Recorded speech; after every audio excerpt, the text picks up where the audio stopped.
What is AI and machine learning? Before we go further, we should first take a look at precisely what AI and machine learning actually are. These are two related but also distinct terms which often get confused. Both will impact on marketing, but in different and unique ways. AI then is artificial intelligence. That means software and hardware designed to act and appear intelligent. Such software is capable of making meaningful choices and conducting activities that we would normally consider the domain of humans. AI comes in two broad flavors. One is weak AI, which is also known as narrow AI. Weak AI is essentially a form of AI that is designed to perform a specific job. An example of this is the self-driving car.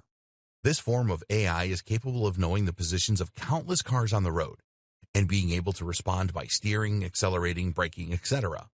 If you were to watch a self-driving car from the outside, you might think a human were driving. In that way, it does a job that would normally be considered a human role. But at the same time, you can't speak with a self-driving car and you can't ask it how it's feeling. A self-driving car would certainly not pass the Turing test. Note, the Turing test is a test designed to measure the effectiveness of an AI. If you talk to an AI on a chat app and you don't know that it isn't human, then it is considered to have passed the Turing test. Another example of weak AI is used when creating bad guys in computer games. These use programming in order to behave in a human-like manner and to provide a challenge for the player. However, the code is only useful in the context of the video game, and so it's not about to turn into Skynet anytime soon. Weak AI might not sound as exciting, but it is being used for a huge range of extremely exciting things, from helping to treat disease to improving the economy. Conversely, the type of AI that we often see in science fiction is what we know as general AI. This is AI that doesn't just have one purpose, but that is designed to do everything that a human might be able to do.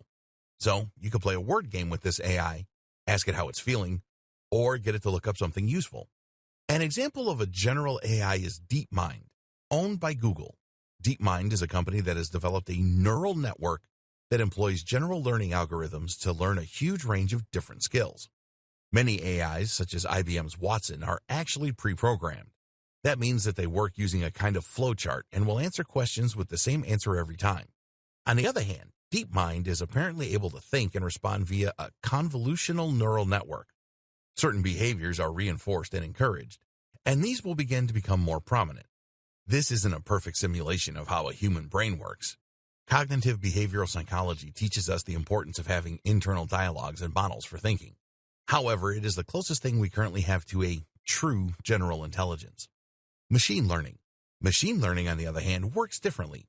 Machine learning utilizes huge data sets in order to gain surprising and almost frightening capabilities at times. Machine learning essentially allows a piece of software to be trained. An obvious example of this would be computer vision.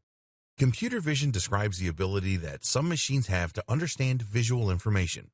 An example is Google Lens, which can tell you what you're pointing your phone's camera at, whether that's a type of flower or a product you can buy in stores. Computer vision is necessary for self-driving cars to successfully navigate their environments and is used by apps like Snapchat, which use filters to change people's faces. How do these work? By looking at thousands and thousands of pictures of every type of object. While the machine learning algorithm will never understand what it is looking at, it can look for patterns in the data, which will then be used to identify those objects in the future. For example, it might notice that faces are typically oval in shape, with a dark patch of hair on top. It then knows that if it sees an oval shape with a dark patch at the top, it's possibly looking at a face. Machine learning has huge potential in just about every field. In the future, it can be used to diagnose diseases more accurately than a human doctor, to advise on financial decisions, to identify fraudulent bank transfers, and much more. All of this has huge potential implications for internet marketing, and that's what we'll be exploring in the following videos.